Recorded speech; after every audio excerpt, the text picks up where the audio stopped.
코로나가 심해져서 오프라인에 사람이 없을 줄 알았는데 오늘 제가 이마트에 다녀왔는데 화요일 퇴근 시간 전인데도 사람이 너무 많아서 깜짝 놀랐습니다. 주차장 나오는 데만 20분이 걸렸는데요. 저희 엄마는 이마트 트레이더스만 가시는데 주차장에서 나오는데 40분 걸리셨대요.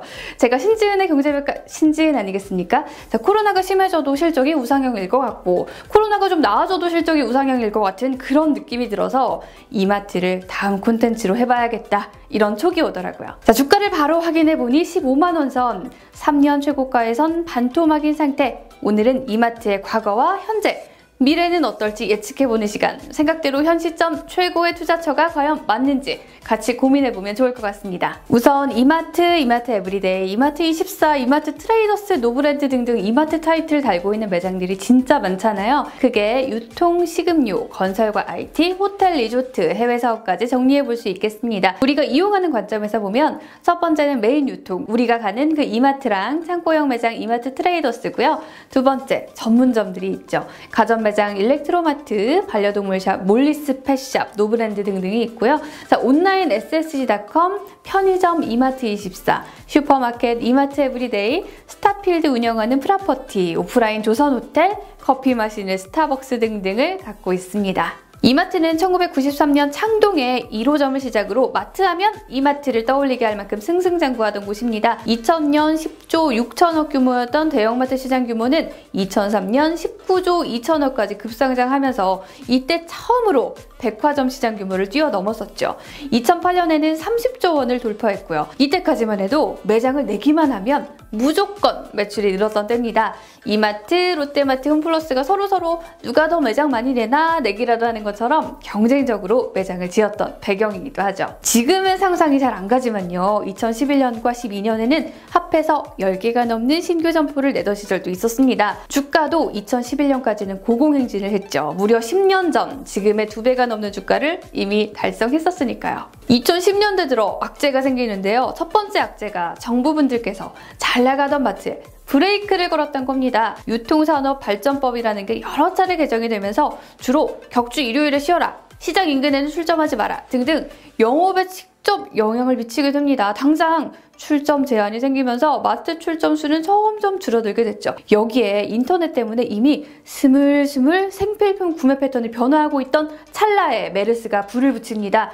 쿠팡이 메르스 때 떴다고 말씀드렸죠. 뜨는 게 있으면 지는 게 있다고. 안타깝게도 이때 대마불사로 느껴지던 마트들의 매출도 폭삭 무너지기 시작합니다. 사람들이 다 쿠팡으로 달려가고 편의점으로 달려간 거죠. 물론 이마트는 이런 변화를 감지하고 2014년 위드미라는 편의점을 인수해서 이마트24를 확장해 나가기 시작했지만요. 매출은 늘었지만 영업이익, 성장률 그리고 주가는 도무지 성장을 못하는 마음고생을 시작하게 됩니다. 여기서 제가 빼먹은 인물이 있죠. 바로 2010년 이마트가 고점에 있던 그때 취임한 정용진 회장입니다. 업황이 부진한 가운데서도 2016년부터 2018년 주가가 오른 이유를 저는 개인적으로 이분의 공격적 경영에 대한 기대감이라고 생각하는데요. 취임하자마자 키우는 반려견 몰리 이름 따서 몰리스 펫샵이라는 반려동물 전문샵 만들고 2015년 남자의 마트를 표방한 일렉트로마트 만들고 2016년 백화점 대신 복합 쇼핑몰에 도전하자며 차까지 팔고 수영장까지 있는 쇼핑몰 스타필드 짓고 동시에 브랜드 이름값 줄이고 품질 채웠다며 노브랜드 열고 2018년은 일본 자파 쇼핑몰 돈키호테를 문 따서 젊은 층 타겟으로 한 삐에로 쇼핑 만들고 자, 이렇게 사업을 다각화해보려는 노력을 했죠. 이마트는 2020년까지 모두 6개의 온라인 물류센터를 구축해 사실 온라인도 버려뒀던 건 아닙니다. 2014년부터 직원이 직접 물건 골라 배송해주는 대신 자동화 배송에 도전도 했고 김포에 물류센터도 짓고 온라인에 대비하려는 노력을 하긴 했습니다. 소비자들에게 만족도를 많이 주지는 못하긴 했지만요. 상남자스러운 경영 횡보에 주가가 다시 반등하기도 했지만 충격의 2019년이 오는 걸 막을 수는 없었습니다. 정 회장님이 2019년 야심차게 중간은 없다를 경영기조로 내세우고 에브리데이 국민 가격으로 팔겠다고 했는데 그해 2분기 이마트는 창립 이후 처음으로 분기 적자를 냅니다. 마트 부문 영업이익이 299억 원 적자, 전년보다 832억이나 줄어들었습니다. 더 떨어질 곳도 없던 주가가 미친 듯이 하락하니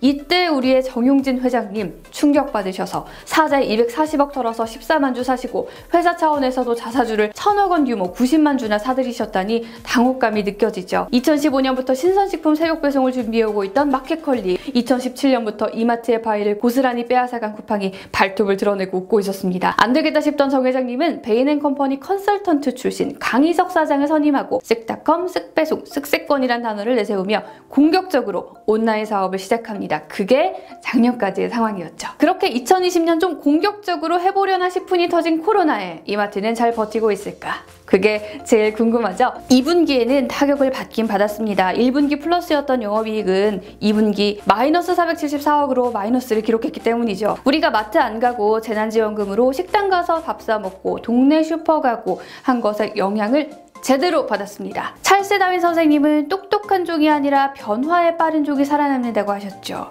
기업의 영역에서는 돈 많은 기업이 아니라 변화에 빠른 기업이 살아남는 것 같습니다. 정 회장님은 옆 동네 쿠팡이랑 마켓컬리는 일시품절에 그야말로 메르스에 이어 제2의 대박을 내는 상황을 좀 보시더니 전문점 폐업은 코로나 와중에도 지속하셨습니다. 이미 이건 아닌 것 같아 라면서 2019년 59개, 2020년 1분기 21개를 없앴거든요. 2분기에도 12개 점을 무더기로 폐업시켰습니다. 대신에 일렉트로마트나 노브랜드 상점같이 잘 되는 곳은 오히려 늘렸고요. 뭐 두말할 것도 없이 쓱닷컴에는 거의 총력을 쏟아부었고요. 그래서 나온 3분기 실적을 사자성어로 표현해보자면 정말 기사회생이라는 말이 딱 어울리더라고요. 노브랜드 영업이익 2배 늘고요. 스타필드나 스타벅스는 1분기부터 3분기까지 매출이익 모두 성장해 쓱닷컴은 적자폭도 60억 줄어들고 매출 신장률도 2019년에 2배를 기록했습니다. 쓱닷컴은 사실 여전히 투자가 진행 중이라서 영업이익은 적자지만 적자폭을 줄이면서 매출을 미친 듯이 늘려가고 있고요. 사람들이 편의점으로 몰리면서 이마트24도 분기 흑자를 달성했고요. 롯데마트나 홈플러스 같은 경쟁 할인점들이 너무 점포 구조 조정을 빡세게 한 영향도 있었겠지만 결과적으로는 안 되는 거 적고 될 거에 집중한 선택과 집중이 뒷심을 발휘하게 한 힘이 아니었나 싶습니다. 자, 이마트의 과거와 현재를 봤으니 이제 우리가 궁금한 건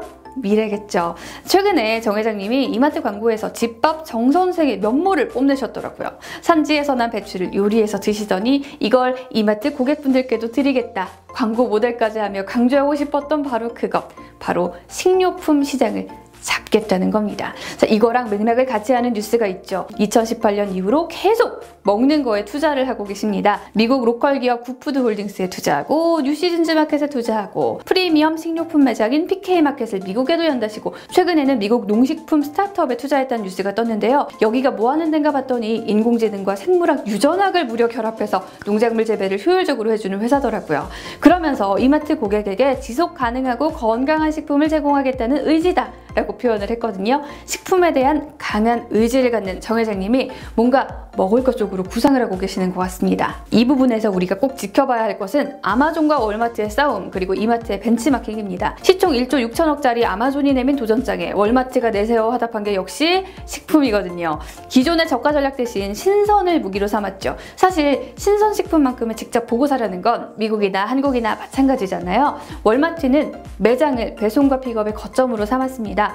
앱에서 주문하고 결제까지 하고 마트에 들리면요 차에서 내릴 필요도 없이 차 트렁크까지 배달해주는 그런 식료품 픽업 서비스. 아마존은 현관까지 배달해주지 우리는 냉장고까지 배송해줄게 라면서 내세운 이놈 딜리버리 서비스. $98 내며 무제한으로 식료품 배달해주는 딜리버리 언리미티드 등등 온오프라인을 허무는 옴니채널 전략을 썼습니다. 그 결과 온라인 식품 점유율 점점 늘고 주가는 연일 최고가 경신하고 있는 데다 아마존이 오히려 오프라인 점포로 출격하는 웃지 못할 상황이 연출되고 있습니다. 코로나가 지속되더라도 지속되지 않더라도 앞으로 이런 추세로 끌고 나간다면 쿠팡, 네이버가 이마트 잡으려고 아마존처럼 근처 식료품 매장 빌리는 상황이 연출될 수 있지 않을까요? 필리핀이나 베트남, 몽골의 오프라인 매장도 계속 만들고 있는데 한국에서 쌓인 이런 노하우로 동남아에서 큰 파이를 계속 쌓아나갈 수 있지 않을까 하는 생각도 듭니다. 투자하기에 우려가 됐던 비용 문제도 많이 해결이 됐습니다. 지난 11월 29일 이런 기사가 떴죠. 신세계 정용진, 정유경 남매 증여세가 확정됐다고요. 아시는 분들은 아시겠지만 이명희 회장에서 정용진 회장으로 증여 프로세스가 진행되고 있었는데 이게 어느 정도 끝났다는 겁니다. 세금이 일회성 비용으로 작용할 수 있어서 주가에 고려를 좀 해야 했는데 이게 확정되면서 불확실성이 좀 사라졌죠. 워렌 버핏 선생님은 좋은 기업을 쌀 때 사는 게 능력이다라고 하셨죠.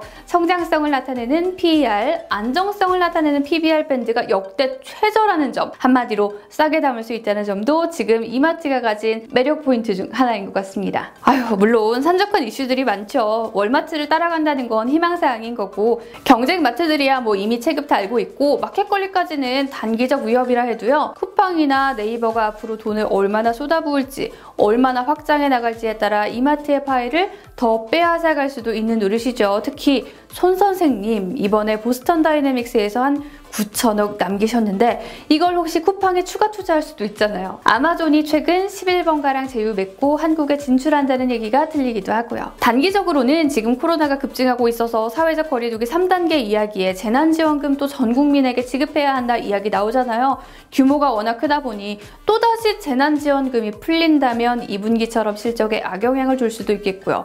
반발이 워낙 심해서 현실화 가능성은 적지만 정부가 마트 닫아 하면 닫아야 하는 상황도 리스크입니다. 아무리 신선한 식품 매장에 가져다 놔도 소비자가 못 오면 게임 오버인 상황이니까요. 보다 근본적으로는 인구 구조의 변화를 꼭 짚어봐야 합니다. 1인 가구 비중이 30%에 달하는 시대, 결혼도 안 하고 아기도 안 낳고 인터넷에 익숙해진 젊은 층들이 많은 시대잖아요. 주말에 우리 마트 갈까? 하고 차 타고 마트 가서 카트 끌고 장 보는 풍경 보기가 점점 드물어지죠. 귀찮은데 온라인으로 시키고 마트 가서 생필품 봐도 검색해보고 싼 거 있으면 인터넷에서 주문하고, 그런 우리의 모습들이 이마트의 미래를 불확실하게 하는 하나의 요인이기도 합니다. 배달앱의 약진도 식료품 소비를 줄이고 있죠.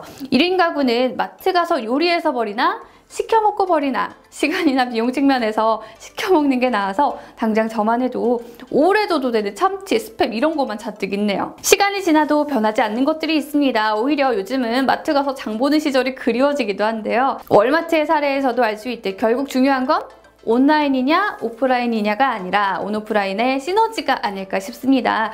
그런 의미에서 이마트의 미래도 어둡기만 한 것 같진 않은데요. 가지고 있는 매장을 오히려 역으로 온라인에 활용해서 시너지를 내어가고 있는 이마트. 코로나 시대를 지나서 포스트 코로나 시대 2000년대의 영광을 다시 되찾아올 수 있을까요? 이마트의 미래 또한 쿠팡의 미래만큼이나 궁금해집니다. 자, 여러분의 생각은 어떠시나요? 여러분은 어떻게 쇼핑하고 계신가요? 여러분의 댓글 많이 기다리고 있을게요. 자, 그럼 저는 다음에 더 좋은 콘텐츠 들고 다시 인사드리겠습니다. 안녕!